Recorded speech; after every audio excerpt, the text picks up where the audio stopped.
one of the days that I've been preparing for. It is 32 degrees out here.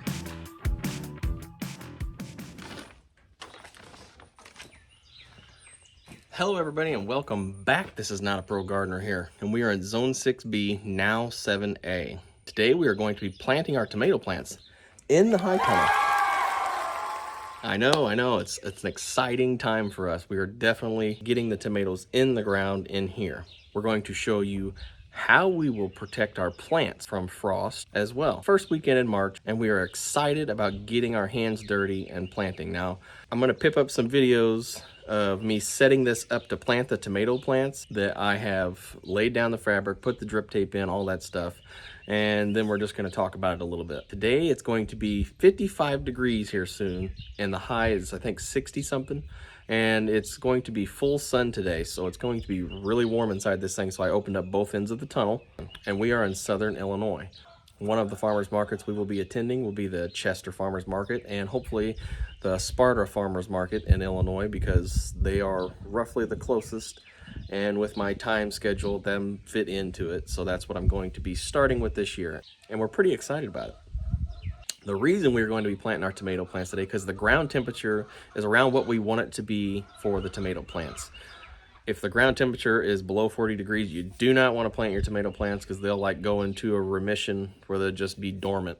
I've done it before, and they just sit there, they turn purple, and they haven't died on me because I put cloches on them 3 years ago, but I have done that. So you definitely want to make sure your in-ground temperature is a certain temperature before you just start sticking them out. Another thing is the night temperatures. The night temperatures is a big factor as well. I believe it's 45 to 50 degrees is what you want the low to be. And for the next 14-day forecast, it should be about 40 to 45 degrees for the night temperatures. So in here, it should be perfect. I have extra protection we'll talk about at the end of this for the tomato plants. So let's go ahead and head down to the greenhouse and show you what we're working with here. All right, so first order of business is we're going to do some watering out here. So we still got our brass siphon mixer hooked up to this organic fertilizer mixture. We're going to go ahead and get some plants watered.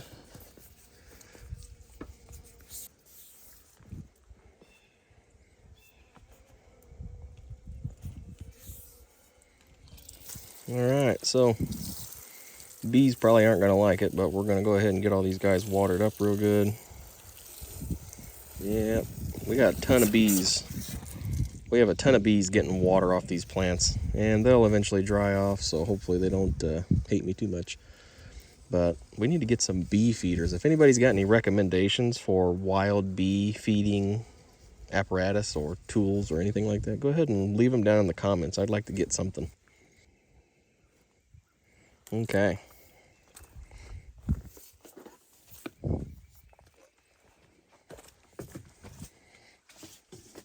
So this is what we got going on in here. So, as you can see, the tomato plants, they look really amazing, and I'm very happy with them. Let's go ahead and check one out. They look really good. This greenhouse has done me right for a lot of years. As you can see now, all of these roots are just starting to protrude past this, and they will get air pruned. You know, see, they're starting to dry up. They'll start to get air pruned as the moisture in the greenhouse goes down.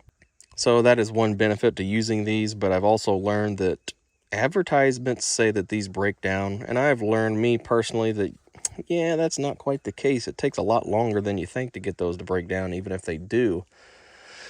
So what I'm going to start doing is snipping down the edges of these and pulling as much of the pot off as I can. I've tried that in the past, and that seems to help a lot. We're going to go ahead and go through these. This one looks pretty good. This is the Edox little cherry tomato. As you can see, they're just reaching the bottom of this, so I know they're practically a week out from being ready to plant. And I've ran them longer in these pots because that air pruning does help. But once these roots reach the bottom, and I believe once they air prune, then the plant really starts to start growing and getting bigger, because they have grown a lot in a week, which is pretty awesome. And this system that I've got going with these tomato plants has just been amazing. I have no problems with the way I've been doing it. I have seemed to found the right way to do this for some reason. So the edox I'm pretty excited about. Let's see what else we can find here. Look at the roots on that one. This is the Gin Fizz variety, I believe. Looking pretty nice. Pretty excited about this one. I do like me some variety in my tomatoes, not just red ones. Some people can't handle that acid, you know, so it's kind of nice for them to have that option too. And this one is the Pink Wonder. And that's the reason why I pick these up every time I come out here, is because I'm seeing how heavy they are. This one just has a little bit of moisture in it, which I wanted them to dry out just a hair to kind of harden them off, even though they're not going out in the weather. They're going in a greenhouse, so they don't need to be hardened off. But these guys right here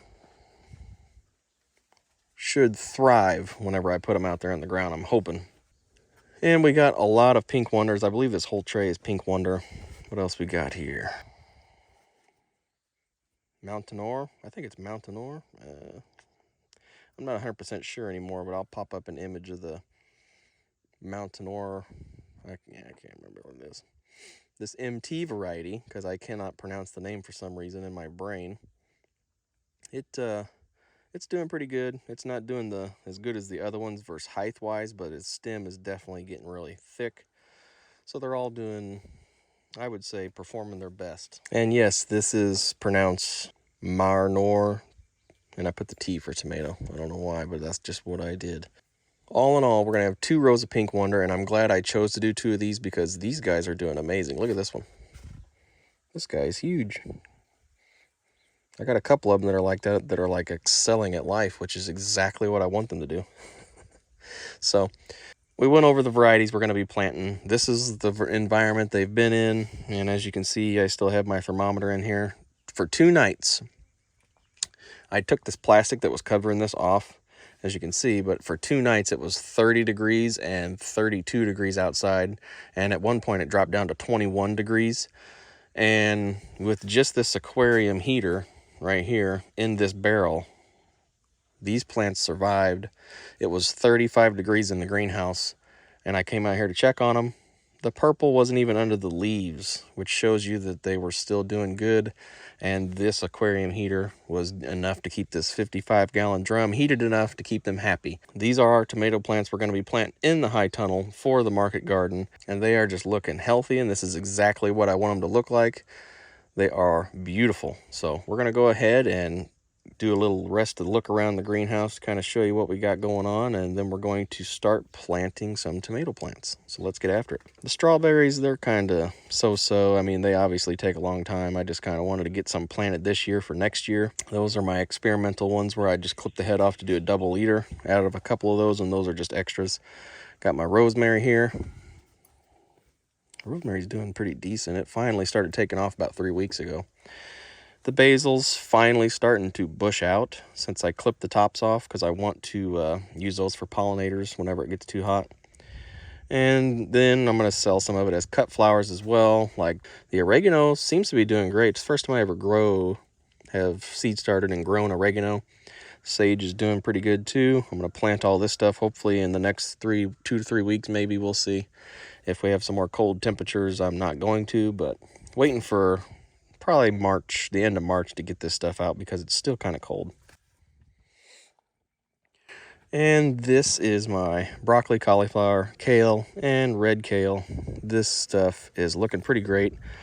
I did have a little hiccup and made a mistake. These guys were out in a 21-degree frost one night. That was on me because they weren't quite perfectly hardened off yet. They've been outside for maybe 3 days, and I kind of forgot about them, but they bounced back. I did have a lot of damage, but in 4 days they bounced back because I left them in the greenhouse to stay warmed up. These guys did really good. This salad mix, it's like an accent for salad mix is what all this is, and these guys did pretty good as well. So, and as you can see, the salad the Salanova salad mix. Still pretty young yet. I say we probably got another 2 weeks or so before these guys really take off. I'm hoping they get taken on. Hopefully they start taking off. These are our bunching onions. All these guys right here are going to be just kind of thrown in wherever I got room, you know, try to grow as much as I possibly can out here. Okay, so now that you know what we're going to be doing, let's go ahead and get after it. All right, everybody, so this is what we got going on here.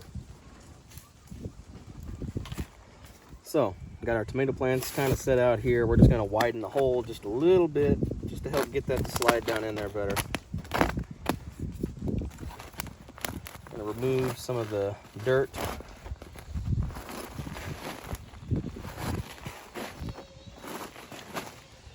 Now, we're not going to be able to bury these very deep, so the way I'm going to be planting these is this is all organic ingredients. I'm going to do a handful with the pelletized gypsum for the calcium. Then we're going to give a little sprinkle of some homemade biochar we made that we've charged up really nicely with some organic ingredients. What we've put in here is we have put in some 777 organic flowable powder and some Agro Thrive and some Micro Boost, which is all organic ingredients, food for the plants. Now, we have our Pink Wonder here. Looks pretty good. We're gonna go ahead and take this pot off because they have been known in the future to restrict. I found out last year. Just gonna peel off as much as we can. Pretty much like a giant soil block almost now. Then we're just gonna try to scratch off some of this on the outside. Just whatever gently just comes off. Trying not to damage anything too bad. And so it also fits down in that hole. So we're just gonna kind of give it a little snug push down in there. Okay, now we're gonna take another handful of this biochar, which has some of that compost we got this year in it. Charged full of the microbes and organic fertilizer to help give this a good jump start. Just gonna get all this in there like that. I also amended these beds with a lot of my homegrown rabbit manure, which has some microbes in it as well and some nutrient value. Food for the plants and the soil. So about 2 hands full of the biochar around it. And then, since we got this planted nicely in here, you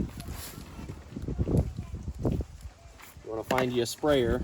As you can see, this says animal repellent on it. I've only used organic animal repellent. Inside this sprayer. So what we're going to do is we're just going to take this nozzle off. We're just going to take this nozzle off to make it easier to apply. We're going to give it a good shake. And only thing that's in here is water and Agro Thrive, which is an organic fertilizer we have. And I'm just going to water all these in. Probably going to give them 2 doses and then move on. And then at the end of this, we'll turn on the drip tape. So, like I said, we got the pelletized gypsum. That's for later on in its life. We got biochar, which is natural charcoal, 777. In this biochar that we got all charged up with microbes, we got our compost in it.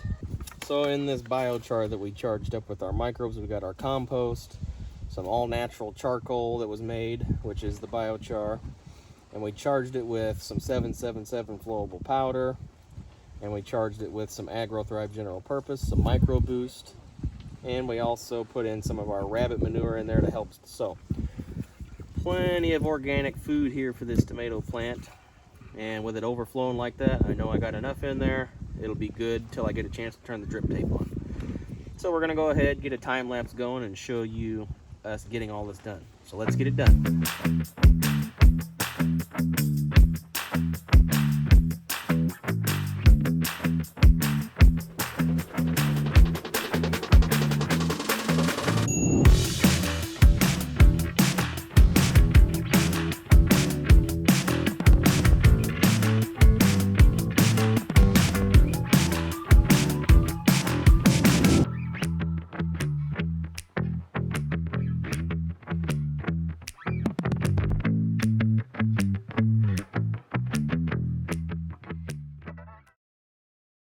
Okay, so 6 hours later, what it seems like. I have no idea how long this actually took, but here we are. One thing I am going to address is I did skipped a step. Kicked my own self in the rear end. I'm sure some of you probably noticed. I forgot to put the drip tape underneath of it before I put the plants in, because I was going to pull them down these holes, stick them in and pull them down the holes, and I just got way ahead of myself. So eventually I'm going to have to try to get those in there, which is probably going to be a nightmare. So I mean, the landscape fabric will allow some water to go through, but not what I'm needing. So yeah, definitely have to fix that. So this is my solution for protecting the plants from a frost if we do get one. Made these hoops out of a 1/2 inch 10-foot conduit.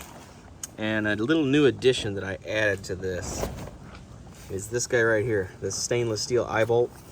I left this long so I could use it as a foot peg to drive this in with my feet, so it's a lot easier on my hands. And this guy right here, when I put the weed fabric on, when I put the frost fabric on, it's going to go over it, and then I'm going to put a bungee cord over it, kind of like the low cat tunnels from Never Sink Farm, I think, because you use like a bungee cord that's in the shape of a circle tied on the ends, and it goes around here and goes around the other side, and then it holds the fabric down on both sides of the hoop. So I think that's a pretty good addition to doing these conduit hoops, and it'll just give me a few more degrees if we happen to get some colder weather out here. So if that's needed, I definitely will implement this. Whew. I'm telling you, I am so tired from planting these tomato plants. My auger is only 2 inches, so each hole I had to scrape out a little bit. So I dug the holes a little deeper on this side, these last 4 rows here. I dug those a little bit deeper so I could just scrape the sides and let it fall down in the hole, and that worked out a lot better than the first row. So I am stoked about this. Gonna go ahead and probably get the rest of these hoops installed, and I do have a small set of hoops that I'm gonna just put in here. So what I'm gonna do is I'm just gonna run, I got 10-foot wide fabric that I'm gonna put on these double, it covers 2 beds. So I'm gonna do one there, and then I'm gonna cut one in half for here. That way I have one, because I have a little set of hoops for the middle of this. So all right, now I'm just gonna take my Bluetooth hydrometer and set it down closer to the tomato plants, and probably not in the middle. I'll probably set it on one of these secondary rows just to kind of get a closer temperature to the colder side instead of the middle where it'd be the warmest. And this is Not a Pro Gardener here. If you like the video, like the video. It helps me out, gets me out there to the viewers. Share with your friends if they want to see what we're doing. Kind of like early gardening season here, pretty early for tomatoes. I believe I seed started these on, yeah, I seed started these January 19th, and we're getting them in the ground March 1st. Not too bad. It went really great, and they've experienced 35-degree nights and 31 degrees in the greenhouse before, so I think it'll be all a-okay. Hello everybody, this is Not a Pro Gardener here, and we are checking on our high tunnel situation. As you can see, we have our frost cloth on our big hoops. Covers 2 rows. Got one single row, another big row. So this is our tomato hoop house here that we got going on, our tomato high tunnel. Now, as you can see, it is right before daylight. We just had the time change. This is one of the days that I've been preparing for. It is 32 degrees out here. My little Bluetooth thermometer, I'll pop up an image of what it says the temperature is out here and some of that information so you can kind of get that out and check that out. So what we did to prepare for it was I put down this weed fabric about 4 weeks early before I knew I was going to get some cold weather. 2 days before we was going to get cold weather, I put this frost fabric in here and closed the doors. Tried to keep as much moisture in as I can. And yesterday it was 74 degrees in here. And now I'm gonna give you a little look-see.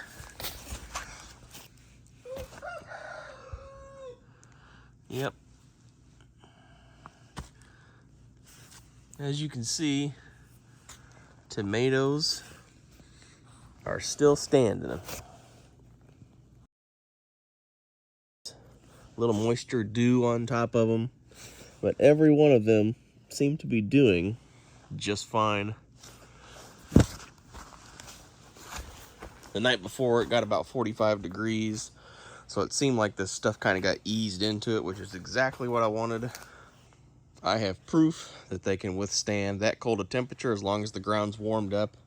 Got these guys in early, and I'm very happy that these things are doing the job that I was a little skeptical of at first because I've never done it, but now that I know, this is awesome. And this is definitely a game changer for me, especially for the market farm.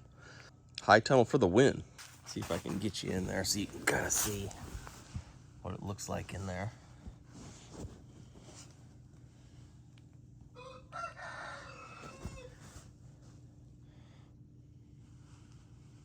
And these tomato plants have only been planted in here for 8 days as of today. So they haven't had a whole lot of time to get established, but since they don't have no purpling of the leaves, I'm pretty sure they're gonna do great in here. Once the sun comes up, this stuff will heat up real quick, and that'll solve that problem. And then once it heats up real quick from the sun, here once it pops up in about an hour, it's going to get these guys even more comfortable. The more comfortable they are, the faster they grow. They especially seem to like it.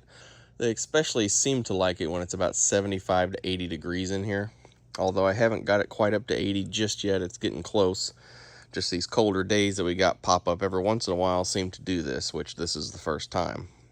It was 45 for the low for the last 2 weeks, I think, and now all of a sudden, quick drop down to 32 degrees. I think it might get down to 31 at like daybreak. So it's a very, very nice structure to have, and it definitely works with the frost cloth on the inside. I am loving it. All right, so now that we got these guys checked out and keeping you up to date on stuff, let's go ahead and go back to the next one. This is Not a Pro Gardener here. Don't forget to like, share, subscribe, share with your friends, and I'll see you in the garden on the next one. Have a great day. Thanks for watching.